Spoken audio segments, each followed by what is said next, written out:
You guys get to watch the sausage getting made. That's what this is.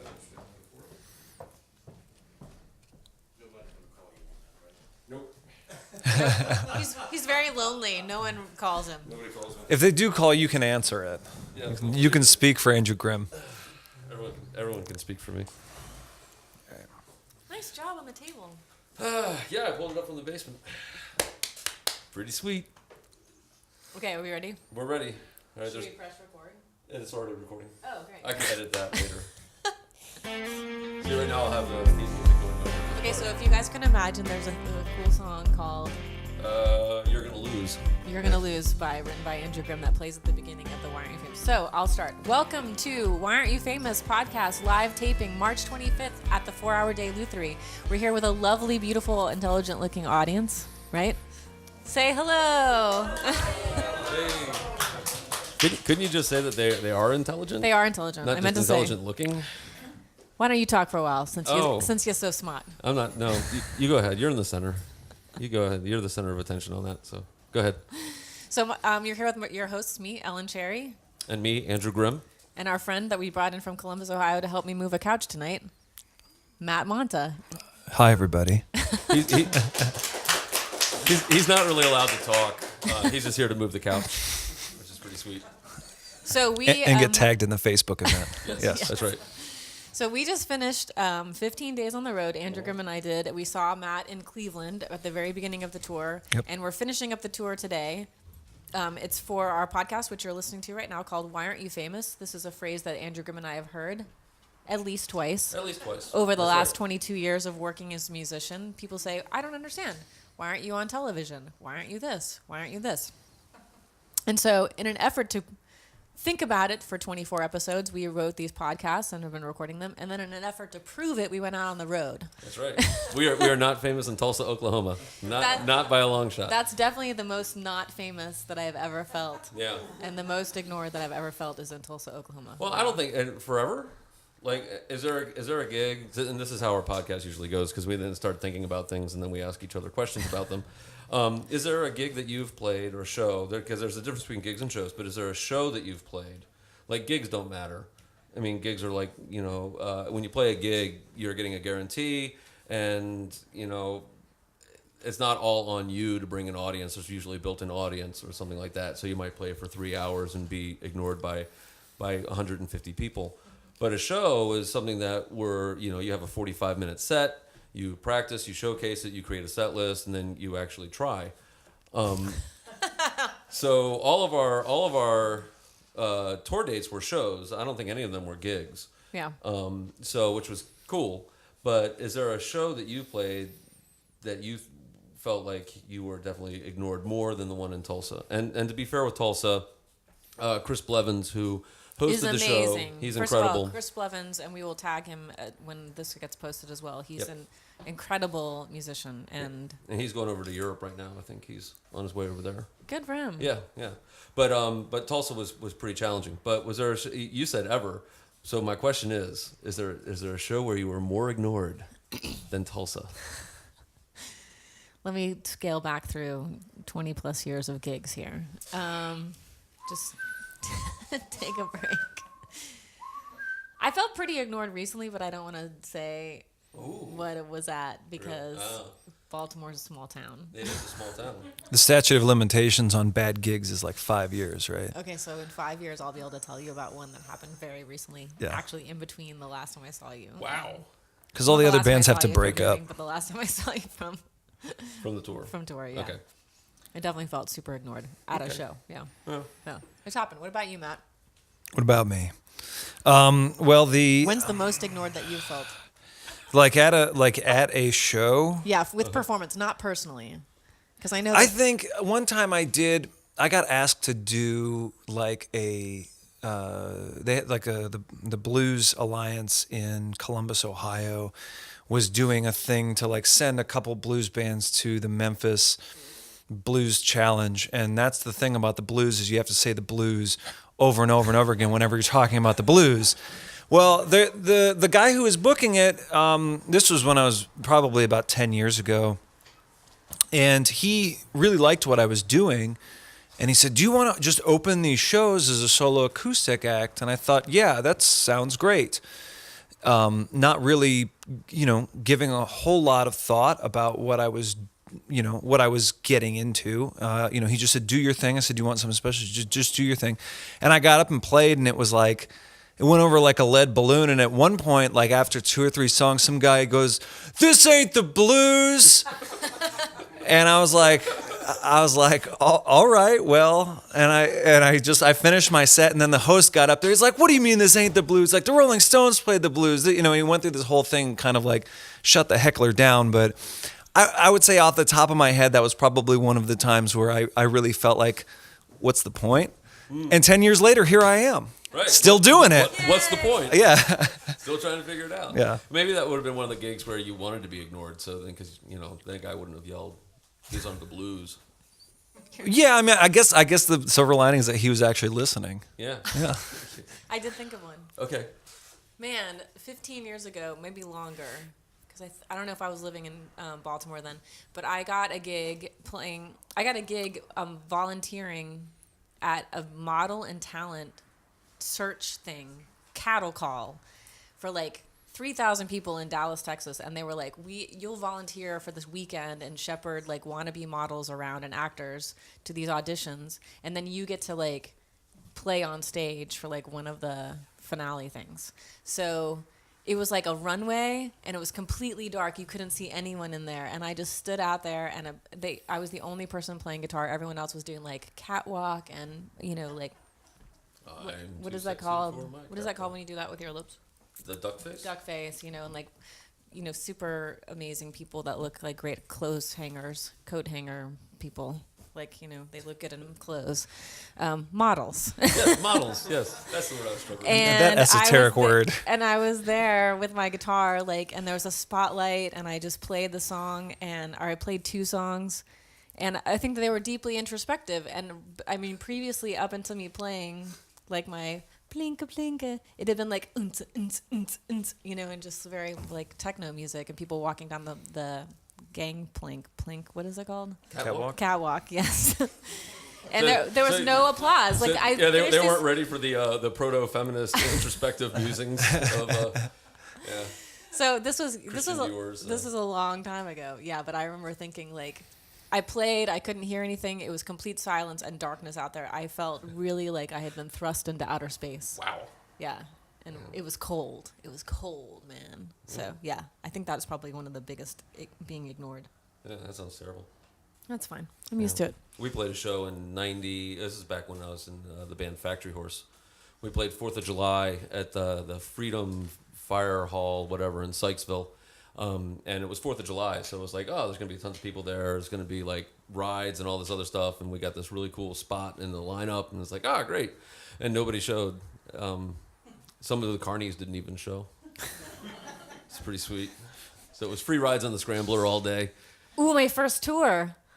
Ooh, I just remembered a gig that was terrible on my first tour. Ooh. Okay, so I went on tour for the first time in 1998 with my bandmates Ben, Kate, and Ryan, and we played like 75 dates over 4 months in the summer of 98 in this black van with no air conditioning. We drove from New Orleans to Rhode Island and back. This was before internet. You had to like book everything by mail. It took us months to book this tour. The dark ages. And our first gig was in Wynn, Arkansas, playing Farm Fest. Whoa, Wynn. And the stage had been shipped from Little Rock the night before. You know, in Arkansas. And the stage, Hootie and the Blowfish had played on that stage the night before in Little Rock. And so we were telling people, we're playing on the same stage as Hootie and the Blowfish. And I met Greg Trooper. Oh, yeah. And Keith Sykes, who wrote a song with, he has a musical now. I can't really remember him. Jimmy Buffett. No. A terrible, terrible musical now. Not that I've seen it. But anyway, so we were like at 1:00 in the afternoon at this gig on this huge stage, first gig of the tour. And there were like 4 older ladies sitting on a curb like 300 feet away. And those were the only people watching us. Wow. And I couldn't even tell if they were paying attention. Huh. So it was like pretty auspicious beginning to my career. Right on. And here we are. I was like, wow. Once again, it's all full circle, It can only go up from here. Still. Yes. That's, got to throw that modifier on there. Well, now during our podcast, we usually have topics that we've thought about for about a week or two, and then we write essays, and then we share those essays. But this time we didn't really have a topic. But have you thought of a topic? Because I thought of a topic. Go ahead. I have not. Haha. So I thought about tour update and like economics and talking about that, but we talked about that the last one too. Well, but we can actually that'll piggyback onto the topic I was thinking about because we've talked about art versus commerce. We've talked about the definition of fame. We've talked about death ? Death? So there's a lot of things that we talked about, but then the one thing that you were quoted in an article, we played a show in Waynesville, North Carolina, and there was a local press guy there who just happened to be there, which is cool. And he wrote a nice little article about the show. And then in that, he quoted Ellen Cherry several times. And Yeah, the article's mostly about me. it's mostly about her. And I'm okay with that, you know. I'm just kidding. It's terrible. But the one thing that you've been talking about consistently on the tour is this idea of how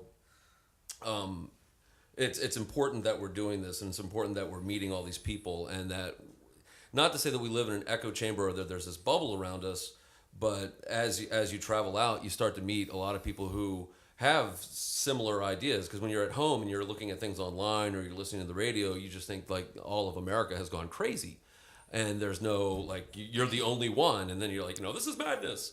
But when you actually get on the road and you start playing shows and you're talking to people, there's this kind of sense of togetherness. Like there's people who are intelligent and are able to articulate their ideas, and made for a great conversation and meeting really nice people.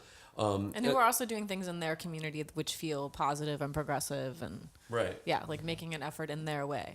And a lot of that awesome. seemed to me to be like part of a theme that kind of emerged in my head about what we were doing was it felt like it was an outreach program of sorts, not just to people but to ourselves, because you can get trapped in this negative kind of cynical spiral that I at least I feel that we're experiencing as a culture and as a nation. And so that's one of the things that I thought was kind of interesting about how important it was that we went out on the road and met people, and if not to prove to other people that smart people exist or creative people exist, Caring and kind people but exist, that we ourselves exist in some sort of way. Because I could keep playing Bertha's every third Saturday. It doesn't mean that I exist anymore. No offense to Bertha's. I love you, Bertha's. But I'm just saying, it gets routine. No, I agree. Like to expand the orbit a little bit. Mm-hmm. Yeah. And that ends my topic. So. good essay, Grim. Well, that wasn't an essay. No, it was I good. just thought about this while I was washing my hair today. So, yeah. But and I was thinking about our favorite gigs, like because I set up a microphone for question and answer a little bit later, if anybody wants to ask a question. Of Matt Monta, specifically mathematics. Yeah, I've still got a little bit of calculus knowledge, so if you want to run some standard deviations and stuff by me, I can maybe work them out. All right. I can't give you the full proof, but I might be able to give you the answer. I'm just kidding. I love having him here. Oh yeah. Can't wait to move that really couch. Serious. Like Matt is Right. taking this very seriously because he called me yesterday. He was like, "Was I supposed to write an essay?" And I told Grim last night that when I relayed the story when we were moving, I was just like, "Oh, Matt called me and was worried about writing an essay." And what I should have done is said, "Yes, and they're longer. They're supposed to be 10 minutes." I could have written you a 1,500 word And essay. you were supposed to have mailed it to me by Friday. Yeah. Yes, but I didn't want to do that to you because I know what it's like to be driving and crazy. And now we're behind schedule on our production Well, that's why I'm not famous, I guess. because you're not on time with stuff. I'm not. I'm holding back production. But we'll get back Go to ahead. that. Yeah. But I started thinking of that idea also, like our favorite gigs, and two of our favorite gigs were we played for a friend of ours has his parents live in Illinois, Yeah. and they both are suffering from dementia, and he asked us if he arranged for us to go and play a set for them in their living room, and as we were there playing, it was definitely good for his parents, but I also their caretakers were there. Their long-term caretakers were there, and then it seemed like the family members and some friends of the caretakers showed up as well. She called somebody after about 5 minutes of us playing because we were Right. there for about an hour, and then one of the caretakers called her. I think it looked like her sister or somebody, and then her sister and her niece came over, and yeah, we had a little impromptu house concert. Yeah, and it was really nice. But it was, and there was that gig, and then the second one that we really liked was the Joe's Addiction gig, which is a coffee shop in Oklahoma City, and it's run by people who are rehabilitated from ex-convicts and people who might be suffering from drug addiction or mental health issues. It's completely volunteer run by Yeah. these people that are suffering from this in the community.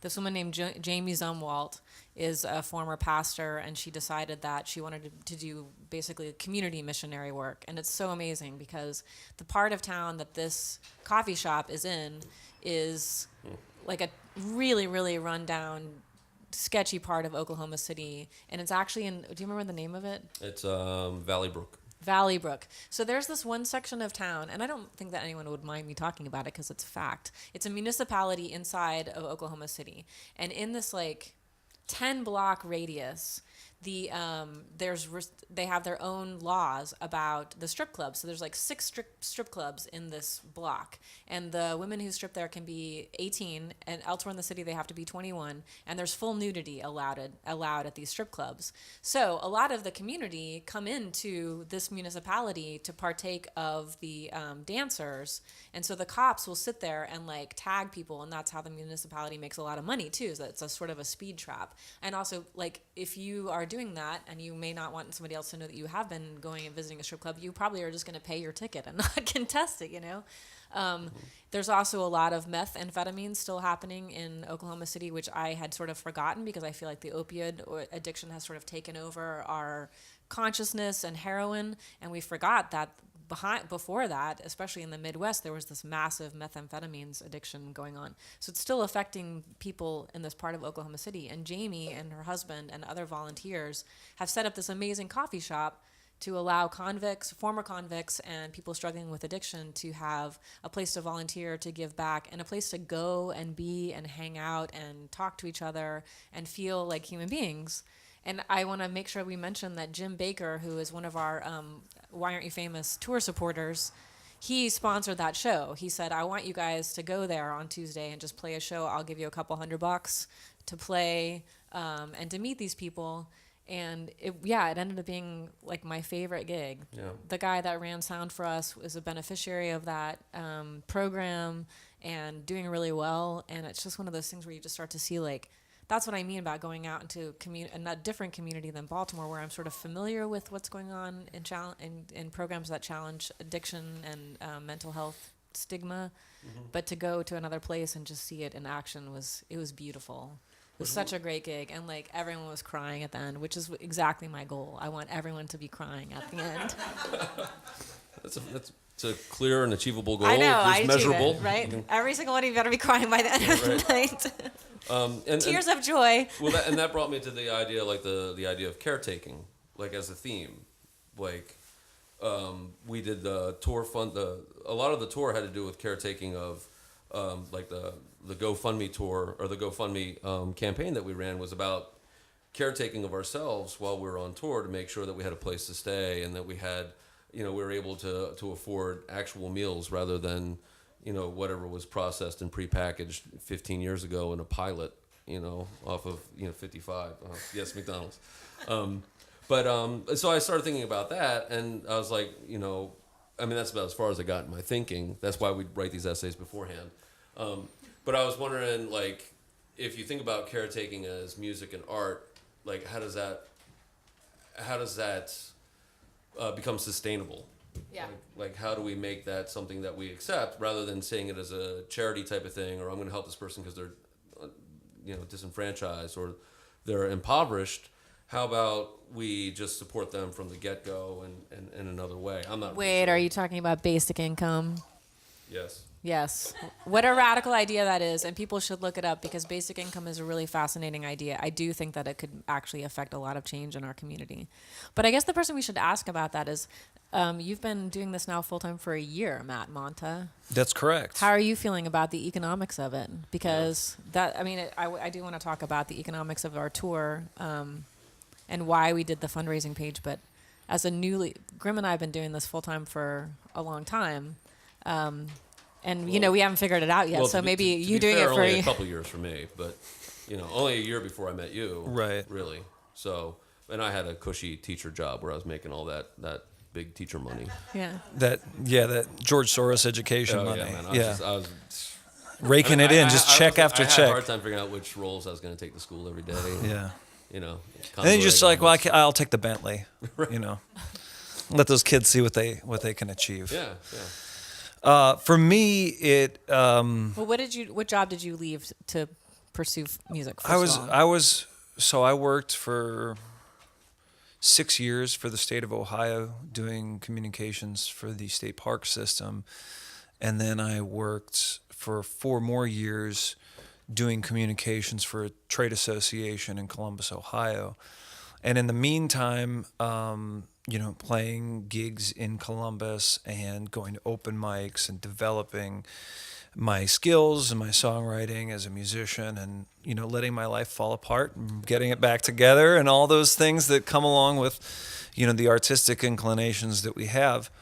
And I'd gotten to a point, it's interesting, Andrew talked about, going out and meeting people. And probably about 4 years ago, I was like, I got to get out of Columbus. I have to travel. With a full-time job, that makes it very difficult. You have your time is owned by someone else, so you can either take that, week vacation with your wife or husband or whoever, or you can, parcel that out and try to get out to Baltimore. So you're trying to economize your own time as it's monopolized by someone else. And so my sort of starting point was, well, a lot of musicians come in through Columbus, and I started making it a point for myself to get on shows, because a lot of times it was like, hey, this person's coming through to play a Tuesday night. Do you want to open? And I wasn't going to make any money. I knew that. But what the value is the relationships that you build. And I met Andrew at a place called the Tree Bar, which is still in Columbus. And we played a show together, and we became buds and kind of kept in communication after that. And Andrew's been somewhat of, I think, a mentor to me in terms of figuring out how to get out on the road and what to do and things like that. I feel responsible. Yeah, so all my failings are your responsibility too. So that word mentor is going to change in a couple of years. So like sworn enemy. Right. Yeah, maybe. I don't think so. But so, I talked to him. I said, look, I'm trying to figure out how to get on the road. I don't know how to do it. And he took me out with him and Andy Bop for 4 days or something. Yeah. Like they had already set it up, and he was gracious enough to kind of let me bounce on. And they drove in a car, and I drove separately, and we eventually landed at the same spot every day. And that gave me a good understanding of what it was like. So eventually I hit a point in my day job career where I was looking at the balance of time that I'm spending in an office 8 hours a day versus the time that I want to be spending writing, performing, traveling. And I felt like I was in a place where I knew enough people, I knew the business well enough that I could make that transition.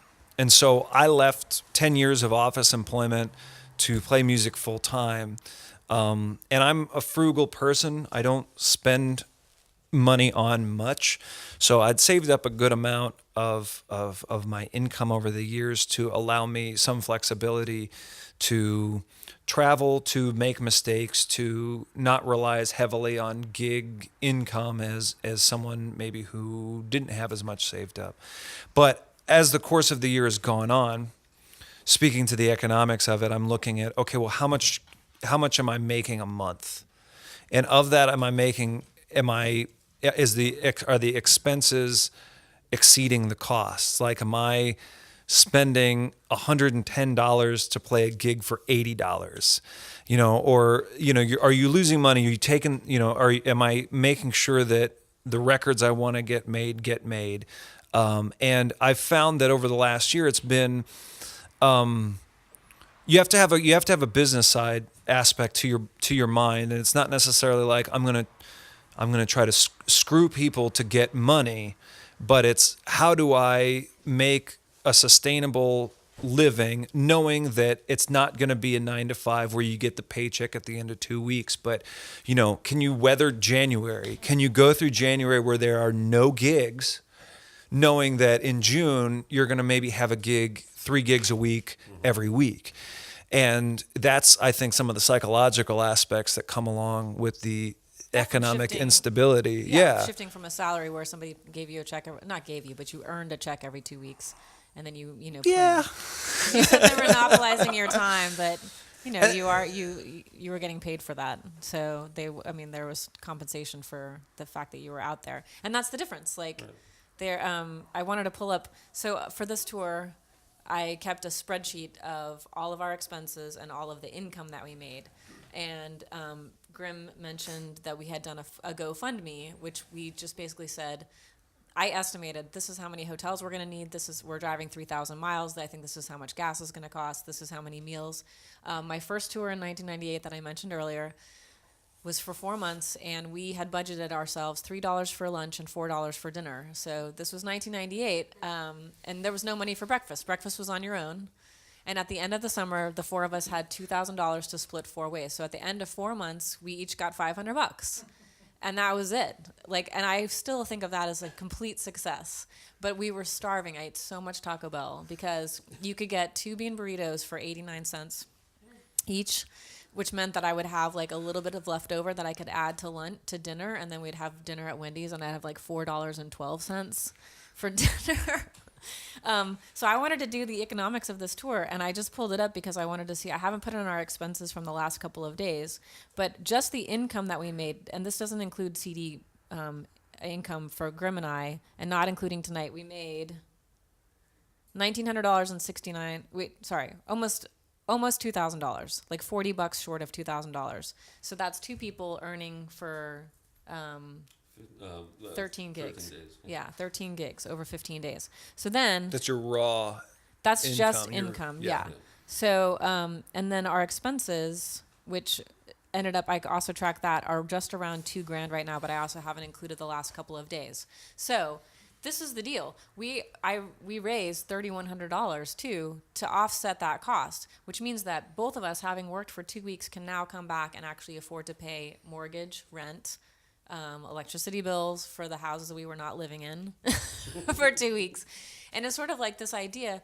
The thing that has changed the most for me, I think, over the last 20 years is that for the first 10 of it, you would make a lot of money on CD sales because people would buy CDs at shows. You go play a show, and then you probably sell $100 and $150 of CDs. But that has completely disappeared, absolutely disappeared. And we had this interesting experience at Joe's Addiction because we've been live streaming through Facebook all of the shows Grim and I did, and also featuring, we did some live streaming when Matt was there in Cleveland. Mm-hmm. At Joe's Addiction, they told us that a client there needed a tent. He's homeless, but they try to get people tents to sleep in. And so when the show started, I posted on Facebook that we needed somebody to private message me, and if they wanted to send or donate a tent to Joe's Addiction, it would get to the client so that he would have some place to sleep in. And a family friend mentioned that she couldn't understand why I didn't buy it. And so I am going to show her this stuff because I think it's important for people to realize there's a reason why I didn't just go roll up and buy this tent for them, because I think that there's somebody out there who might have a straight job that their finances are a little bit more regular than mine that could do it. And that proved to be true. Somebody did donate the tent, which was really awesome. But I think that when I'm guilty of this too. I think of somebody who, it's all scale, because we talked about this in one of our essays too. The idea that I don't know what the scale of a famous person's economics or what their finances are like, but I can imagine it just scales up that even if you become famous, you have other people that you have to employ to continue to maintain the machine. So the idea of them making tons of money is not even true either. And I think that if that's sort of the point that you were talking about earlier, is like the idea that, are we doing this for money? Well, I mean, a little bit. Well, doing it for a little bit of money. That word sustainable. Sustainable and success. Sustainable Yeah, amount and success. of money that allows you to do it. And that's the whole thing. When I was thinking about, when I encouraged Matt to play full time, one of my first follow-up questions after he said, "Yeah, I think I'm going to do that," I was like, "Okay, how you doing money-wise? Yeah. Are you doing okay? Because like You need to That was a save. bit. That You was a need to big save. contributing factor to making that decision and too. that's the whole, and especially when you're when you're in a marriage and there's there's relationships involved, and then money is not that your marriage is based on money, but Is it? But that No, it's not. That is one of the sources of conflict in relationships, and especially if you're leaving a job and following your dream to become a musician, that also tends to be kind of a sticky widget. So it's like I wanted to say something to you about it. Like I was like, how's that going? And then you start. You're a good friend. That's a nice thing for doing. Well, I didn't want to have You're it come like, back to me. Yes, Matt, just get in the car. You don't need brakes. Whee! Yeah. It'll be fine. I swear. Well, it's Seatbelts, schmeatbelts. it's interesting because when I remember when I worked full time, it's like you have your day is at your office or your job. You might get some time in your lunch to go and like run to the bank or get your driver's license or like pick up a gift for somebody. Like that might be your lunchtime. And then in the evening, you're kind of doing other things, spending time with your significant other, making dinner, eating, or rehearsing.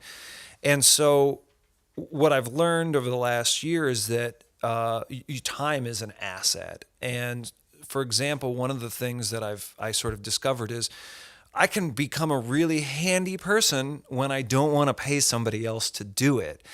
Our furnace blew out, and I spent a whole day trying to figure out what's going on. I called the HVAC people, and they're like, "Well, it's $75 just for us to come look at it." And I went, "Oh God, I can't afford that right now. Like I can't." And so I did enough work because I had the time. I wasn't stuck in an office. I wasn't chained to a desk. I didn't have the hour at lunch to try to figure out what was going on.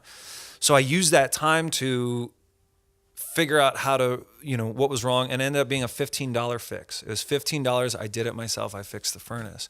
But otherwise I would have paid the $75 plus like an extra $20 for the part, plus an extra $75 for them to put in. It would have been a $200 cost. But for me, that time that I had then was, that outweighs the, the income that what I would have made in that time becomes the time spent learning to do things for yourself and finding shortcuts like where to eat, like, eat it like you're saying, you eat at Taco Bell so you can save money for dinner, and then you short your dinner so you can have money for like gas. Like you figure out Yes, but I want to how to do those things. I feel like this is something that is very important for me for the next year. Is that I'm trying to figure out how to make this ship continue to sail without being so hungry. Like without being so worried about it, because I feel like there's this interesting balance of like having done this now for 22 years where I've gotten some skill. And I've learned how to play my instruments, how to write songs, how to perform, and it's not matching what the friend on Facebook said. Basically, like, is she still playing for pennies? Well, there's no corporate ladder to climb in the arts. It's like you are here, then you're back down, then you're here. It has a lot to do with the fickle audience, And so when you're talking about spending your time figuring out something, when you said that, I was like, man, I would have paid the $75 because I want to have that time to like read a book, write a poem, or play music. And I also don't want to know anything about furnaces. The idea of crowding my brain with that, I think that we have different engineering minds, like there's stuff that I want to figure out, and like I can understand how. By the way, I do have a furnace problem at my house, so I'm glad you're. Well, yeah, I'll move the couch and I'll fix the furnace. This is why I'm here. But it's not. It's not we have to developing cut a your set usable short, skill. too. But the thing is, it's not like I don't disagree. Like I actually had a gig that night. I had like a lot of things I needed and wanted to do that day. But the fact of the matter is You that have the now. flexibility He's from too. Ohio. But the fact of the matter is, like, it's a long-term thing. It's not just like it's a short-term fix would have been paying the $75 and True. having someone else doing it.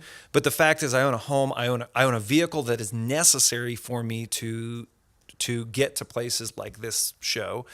And so it's like, if I can learn to fix things myself, in the long run, that's going to save costs that I'd otherwise have to pay a mechanic $300 to do. No, I don't $20 disagree worth with of you at work. all. That's basically a definition of when people ask me, they're just like, well, are you a musician? I'm like, nope, I'm a hustler. You give me like 2 weeks, I can figure out how to do anything. Well, not anything, but lots of things. Yeah. Like any instrument, it won't be pretty, but I can play it. No, figuring out how to do stuff for yourself and having the luxury and time and flexibility to do it is a huge part of it. I want to talk a little bit about what this article that came out on after our gig on Sunday talked about, the healing aspect of music, and this was really important to me, and we talked about it briefly on the trip back on Thursday and Friday, but it has really come like into my mind in a huge way. This is my first long tour since I was in a car wreck 5 years ago that really disabled me for a while. And especially driving. And I'm so excited to have the celebration with all of y'all tonight, to play music and to I survived 3,000 miles in a car. With Andrew Grimm. And one bad day of Andrew Grimm. There was one bad day. There was one. The last day. It was the last day. It was like you had reached your limit. It's like I'd forgotten how to drive completely. Like, Was there a lot of scowling and staring straight forward? well, the pinnacle, the apex of the problem was when we pulled into a gas station and I tried to turn off the car without putting it in park, and and Ellen Cherry leans up, she goes, "Are you okay?" And I said, "I don't know, man." I was like, why don't you let me drive Well, I for a hadn't had while? any coffee yet. There was no coffee, yes. No coffee in my system. Yeah. So, but go ahead. Back to your story. No, just the idea of healing. And that was one of the things that the author picked up on, that I said that part of it is to be able to go out as musicians, the three of us, and to leave our home turf and to go across the country and to play for other people. You can feel like a tiny little bug just floating, on these huge gusts of wind, and that you're not making any noise or cutting through at all. But I feel like we had these shows, and I know that we felt that at Cleveland with you, is that there were people there, like there's always at least 5 people that are really, really listening and come and talk to you afterwards. And that's healing for me to play that, but then to have that author recognize that that was the purpose of it. And the whole thrust of the article was, don't be afraid to gather. Don't be afraid to be in places together. It should be centered around storytelling, or not should be, but it can be centered around storytelling and music and camaraderie and sharing time. And it's not that, digital devices can't be involved in it and make it special for people who aren't able to be here. But the idea is that it should be part of like a regular, your weekly diet, Mm-hmm. And that was, I don't know. It was really the best tour I've ever been on. Yeah, and it's the idea of encouragement. Like we should be, if anything, we should be encouraging each other to be creative, or to exercise our voices, to come together, because the social media, digital distance that we have now keeps us from each other. Like it's just, I didn't want to Facebook Live this tonight. I lost that argument, which is fine. I'm getting over it. But there's just supporters that live out of town Sure. that I really wanted to see the performance tonight. So yeah, and I agreed. And I'm okay with that stuff. I think that's fine. But I also feel like in my own hometown, and many people here are also performers and know people who are performers, and you know how difficult it is to get people to come out to the shows. And this isn't to guilt anybody or to shame anybody. It's just, it's gotten progressively more difficult over the years. And it wasn't my band June Star. We've been around since '98, and we sort of do okay, but not really. Like it's hard we have to be on multi-band bills because we can't bring enough people out to the clubs on our own merit. So we might get 20 people, 30 people if we try really, really hard. And it's not because you're not good, and not because the music isn't good. TMD has played the last 4 or 5 records. But in fact, they're even featuring you. They are? Yes, April 27th, right? No, May 11th. May 11th. Where is it going to be? At the studio. At the studio, yeah, for our CD release. At TMD. June Star's releasing another CD. Yes. The 15th. The 15th record. Yeah. But it's like, So even despite all that, to get people to go Right. to downtown clubs or to come out. or just to host it in a house concert type of venue. Yeah. It's like encouraging. I want to get back to that word encouragement, because that's how I feel. I feel like when I play those shows, it's not about self-aggrandizement or like, yeah, I'm a musician or I'm an artist and stuff like. I mean that's like 5% of it, or maybe 3% of it. But that's just the ego to get me to go out to do it. It's about like when I talk to somebody who was listening and liked it and wanted to have a conversation about music, and not just because like if they ask me about it, I don't want to talk about like my song. I mean, like, oh, that's really great. Oh, cool. Yeah, really listen to it. What are you listening to? I'm more interested in what the last 5 songs they played, or if it's another musician, if it's like hanging with Matt or hanging with Ellen Cherry, it's like. I want to talk about their songs. I don't want to talk about my own songs, because I'm also trying to learn something and trying to steal from them. Because It's the stealing is the best part. it is the best part. But I feel then encouraged when you have a show and you play and it's only 5 people, 10 people, or something like that, but everybody's together in that moment. Then I'm encouraged to dig deeper in my own artistic vision or merits or ambitions to write something different, deeper, better, or just more expansive. And then I want to play, it makes me want to play more. Now, of course, I also believe that this is all a war of attrition, and I'm going to play just to spite people. At the As same they slowly die away and drop off the surface of the earth, right? I'm hanging around. That's My career model is a tontine. I'm gonna be the last one alive, and so I'm gonna get those gigs, man. That's right, Moose. That's my plan. I'm taking my vitamins. That's working out. Doing the Elon Musk routine. Whoa. Cybernetic implants. That's the future. So it's now 6. People are like, "Are you serious?" We've been jabbering for 40 minutes. Yeah. Thank you for sticking with us. Yeah. I want to move on to, this was our first season. We, Grim and I conceived this idea last year because we had planned a tour to go see my family in Texas in Thanksgiving of 2016. And even after both of us successfully booking shows for years, we spent months and we didn't even get no's. We got 0 response. It was so depressing. So we decided to do these cyber tours for 7 days where we did Facebook Live shows. And it was so much fun and we had such a good time. We've toured almost every year, at least once together for the last 14 years, over our long friendship, which is such a wonderful thing for me. And I hope for you too. Yeah. And I hope for you, Matt, It has that our been. friendship is really awesome for you. It is. I actually watched those concerts in my office. Did you? Good. Yeah. And you were like, It was "Those it was the fools." highlight of my afternoon. I was like, "Are you On guys somebody really in else's Cocoa dime. Beach, Florida?" They're like, "No, we're in Andrew's basement." Baltimore. Yeah. So we decided this podcast last summer, had some drinks, came up with the topics, wrote the essays, did it over 4 months to encourage ourselves to continue booking, because we did all the booking for the tour, the promoting of the tour. And this is what I was going to say about Wake Forest, which was our last gig on Wednesday. That show was so heavily promoted to the community, and I think we had 6 people there. But this was the most interesting thing that all the 6 people said. They are tired of going to Raleigh-Durham or to Charlotte to see shows. They like it when stuff comes to them. Of course, who doesn't? But I thought, yes, next time tell 10 of your friends, and they will, I think, because they saw us play, and that's sort of like proof of concept. They see you play first and they're like, oh, she practices, she can write some songs, that kind of stuff. And then they want to return. And I understand that, wanting to get an return on investment of your time. But I thought that concept was great too. Like, you have the place like where we're talking right now, 4 Hour Day Lutherie, which is a wonderful space for lessons, building a guitar or a ukulele with Gabe and Tyler.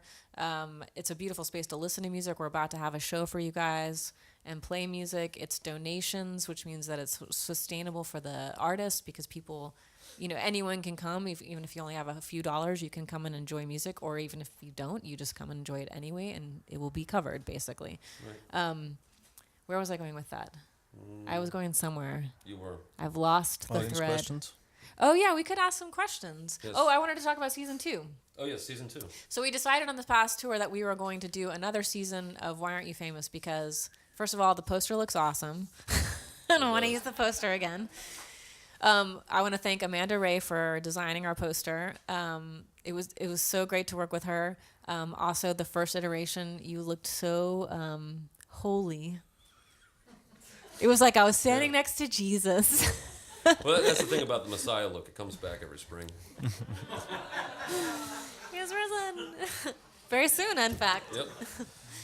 So what we're going to do for season 2 is instead of doing 24 episodes, we thought we might make it a little bit more creative. And the concept is not fully formed yet, but the beginning of it is that we have these musician friends all around the country. We know people out in Portland. We know people in Ohio. We know people in Alabama. And the idea would be that the three of us, Andrew Grimm, me, and the other songwriter, would pick a topic, write about that topic over time, share songs, and then eventually we would plan a tour where the two of us would go and actually be with that person, play the songs, play a show, interview them, and have them be a part of it too, so that there would be, and maybe even collaborate with a visual artist that's in their community that they like to design a new cover or a little digital cover for each of those like mini sets of music.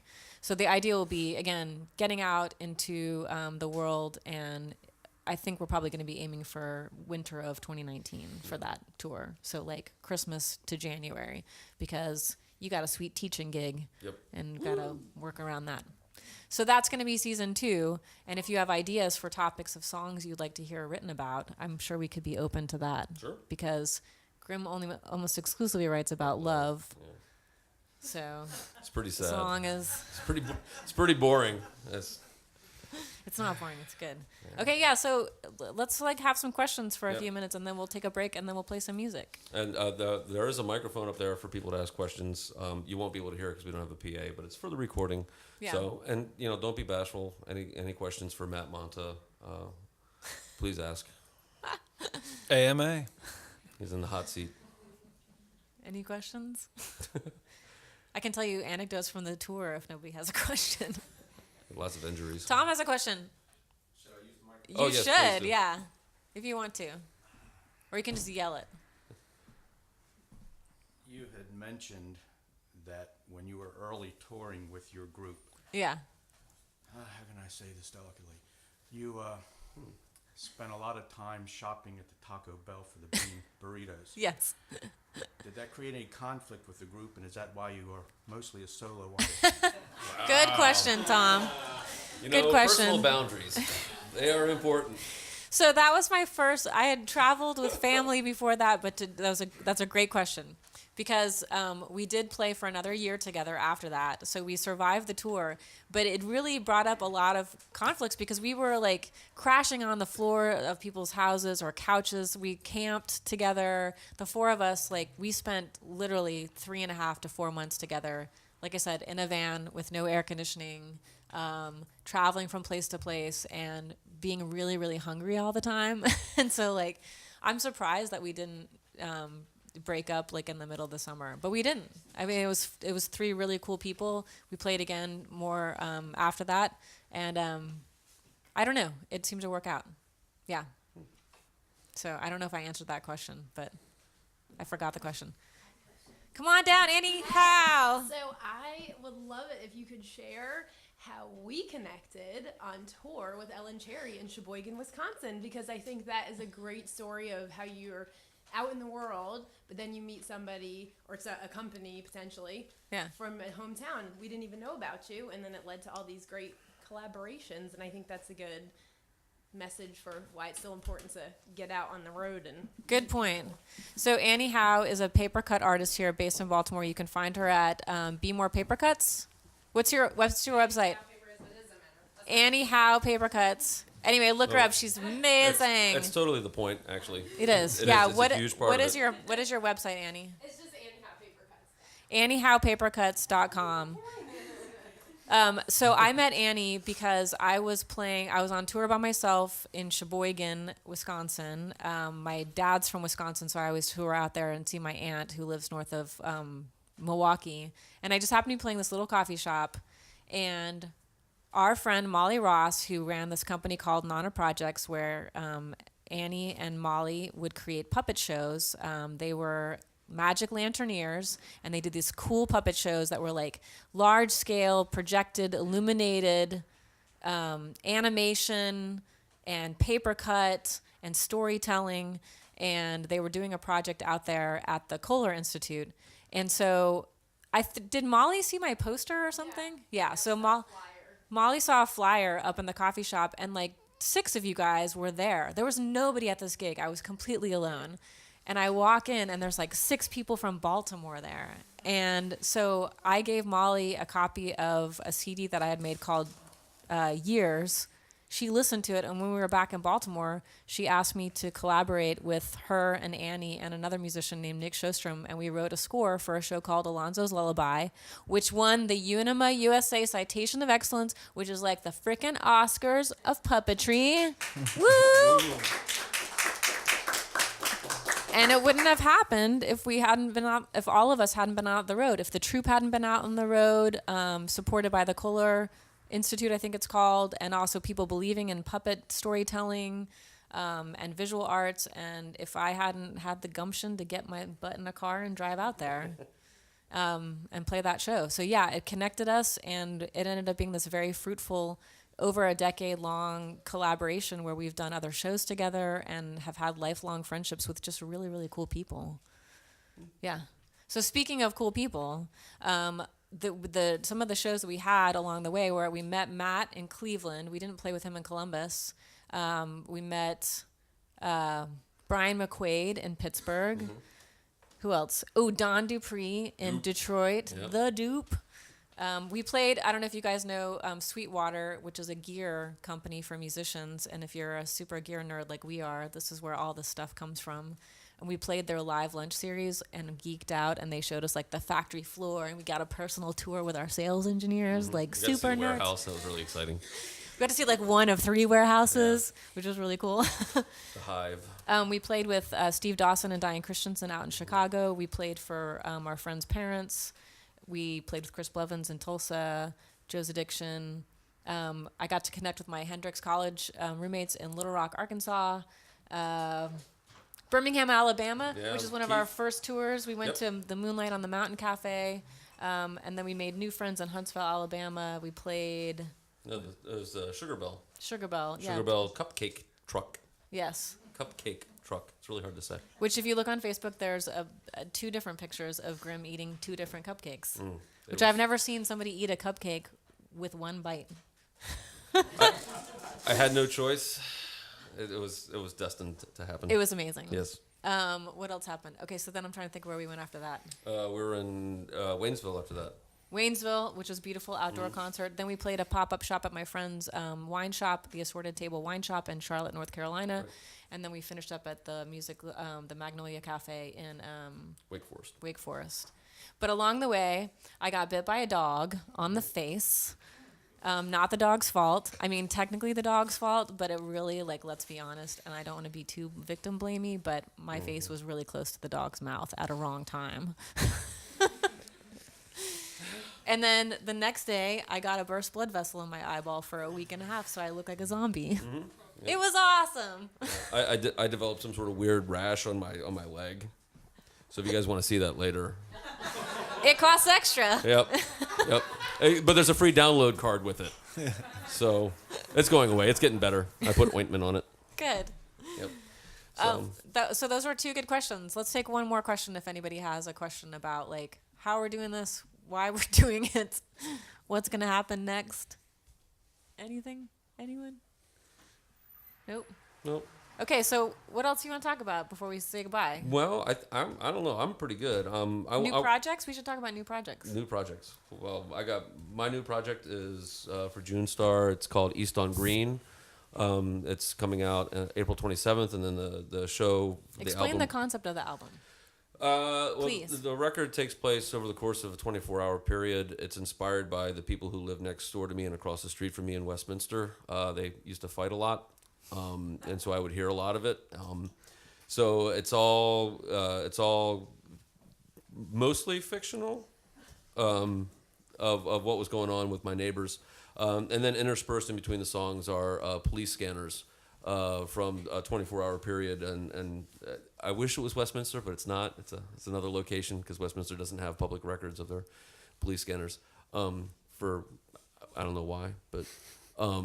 But it kind of tells 2 narratives: the narrative between the people who live on the street, and the narrative between the police who interact with these people as well. And it's a good record. I really like it. It's got some new sounds. We have a violin, a fiddle player named Greta Thomas who's on it, and also Katie Field is singing on the record as well. And I think it's the best thing we've ever done. I think so too. Yay! Thank you. And y'all are invited May 11th at May 11th at TMD. WTMD at the studios for your CD release party. Correct. It's gonna be huge. It's gonna. I will know. I won't be able to be on Why Aren't You Famous anymore. I know, right? Yep. It's just gonna be like Ellen Cherry : Why Aren't You Famous? Yep. Tear. Okay, Matt Monta, what have you got coming up? I know you have a CD coming out. I do. We have my band, the Haymakers, and I have a new album coming out April 27th. So we're going to have competing album releases on Friday, April 27th. So you can either come to his show in Baltimore, or you can come out to Columbus, Ohio.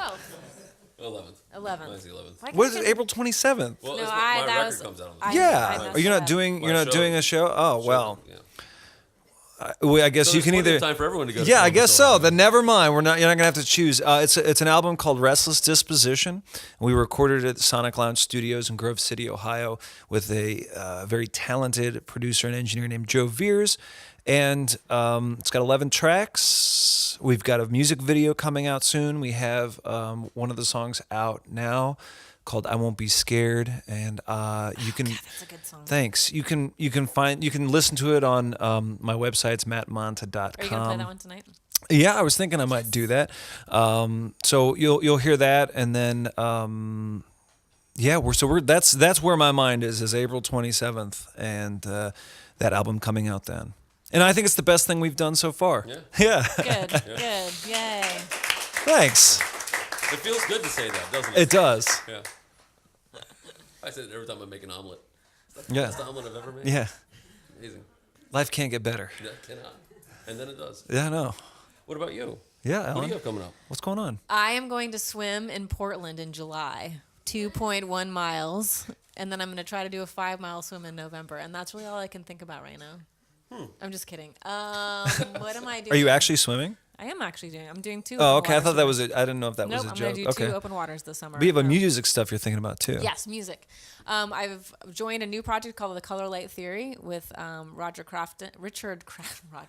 Richard Crafton and Tillman Benham, and it's an acoustic string band, vocal band of original music, and we'll be playing at my gig at Andi Musique on May 5th. So I hope that you'll come by and hear a short set from this new group, and I'll play that beautiful piano. And that CD will come out sometime in the summer. And I have a project that I started a couple of years ago with Ben Frock that I'm committed to finishing because it was a reinterpretation of some songs from my 2008 album, Heart Like a Lion, with a jazz band. So it's been lingering in digital purgatory for 3 years, and I need to release it. So I will try to get, I'll get on it, you guys. I'm going to get on it. That's good. So yeah. So thank you guys for being part of our first live recording of our podcast. I hope it was interesting. Yep. It was interesting to me. Yeah. Thank you guys for being here. Thank you. Thank you to the 4 Hour Day Lutherie for being here. We're going to take a short break, put away the recording gear, and we're going to set up for some music. I'm not even sure how we're going to structure the show yet, but we'll probably have music for about an hour and a half. So get up, stretch your legs, hang out, and we'll I guess we should say goodbye because we're recording this Yes, now. we're But going to say goodbye now. yes. All right. Oh, and we have another podcast we have to record because we're supposed to do 24 episodes, and this Yeah. is episode 23. So Grim and I are going to do an epilogue sometime when I get back from my gig this weekend. Yes. Yeah. So we'll make it happen. So thanks for listening. Okay. Thank you very much, guys. Bye. See ya.